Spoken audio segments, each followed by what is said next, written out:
Hola, bienvenidos a Mafikun. Hoy vamos a resolver un problema de dinámica. El problema que nos plantean dice lo siguiente.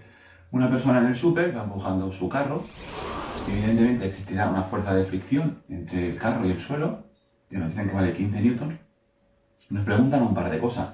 ¿Con qué fuerza debéis empujar el carro para que este carro acelere con una aceleración de 0,8? Y la segunda pregunta que nos hacen es ¿con qué fuerza debéis empujar este carro para que el carro se mueva a velocidad constante, es decir, con un movimiento rectilíneo y uniforme, y lo haga a 2 metros por segundo? Unos segundos y empezamos.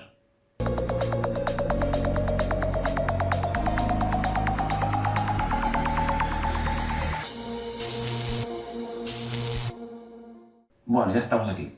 Vamos a ver, en primer lugar, como siempre, debemos revisar los datos. La fuerza de fricción que existe entre el carro y el suelo es de 15 newtons, está en el sistema internacional.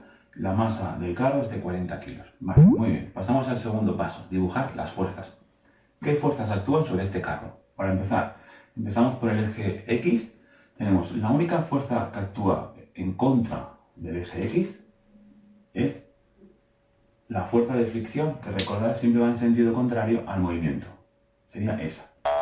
La otra fuerza que tiene que actuar en el eje X es la fuerza que nos preguntan, o sea, la fuerza que nosotros tenemos que hacer en sentido favorable del eje X. O sea que tenemos dos fuerzas en el eje X, ¿vale?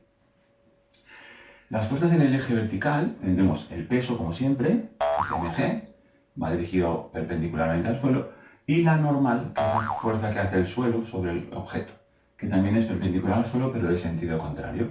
En este caso, como estamos en un plano horizontal, peso y normal se contrarrestan. Entonces debemos de fijarnos, el tercer paso es aplicar la segunda ley de Newton, que dice que la fuerza total tiene que ser igual a la masa por la aceleración. ¿Cuál es la fuerza total? Recordad, nos fijaremos solo en las fuerzas que van en la dirección del movimiento, o sea, en el eje X en este caso. Fijaos que las fuerzas que van a favor del movimiento son la fuerza que nos preguntan y ya no hay más. En cambio, la de fricción va al contrario, es decir, hay que restarla.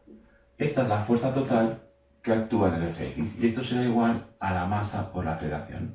Bueno, pues de aquí ya podemos despejar F. Despejamos F y nos quedará M por A más la fuerza de fricción. Fijaos que lo tenemos todo. ¿Cuánto vale la masa? La masa vale 40. La aceleración que queremos que adquiera el carro es 0,8. Y la fuerza de fricción ya me la han dado, que son 15. Vale, pues hacéis esta operación y tendremos la respuesta del apartado A. Serían 40 por 0,8 más 15. Esto me da 47 newtons. ¿Vale? Vale, pues si nosotros aplicamos una fuerza de 47 newtons, haremos que este carro avance a 0,8. ¿Vale? Vale, y el apartado B, ¿qué nos dice? Nos dice, ¿con qué fuerza debemos empujar el carro para que el carro no acelere? Es decir, que se mantenga la velocidad constante. ¿Eso qué quiere decir? Para que un objeto se mueva con un movimiento rectilíneo uniforme, según la primera ley de Newton, la fuerza total que debe actuar sobre él es 0. Por lo tanto, si nos fijamos en el eje X, para que eso ocurra, lo que tendría que pasar es que la fuerza que nosotros aplicamos sea exactamente igual a la fuerza de fricción. De esa manera, la fuerza neta que actuaría en el eje X sería 0.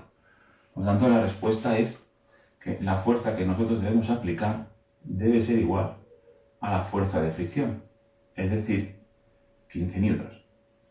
Si aplicáis la segunda ley de Newton saldrá exactamente igual. De esta ecuación de aquí, fijaos que la condición que nosotros queremos para que esto se mueva a velocidad constante es que la aceleración debe ser 0. Si multiplicáis por 0 la masa, os quedará que la fuerza menos la fuerza de fricción debe ser igual a 0. Esto quiere decir que la fuerza debe ser igual a la fuerza de fricción. Hemos llegado a la misma conclusión. Es decir, si queréis que algo se mueva con movimiento rectilíneo y uniforme, la fuerza neta que actúa sobre él debe ser 0. Bueno, pues eso es todo. Espero haberos ayudado y nos vemos en el siguiente problema. ¡Saludos!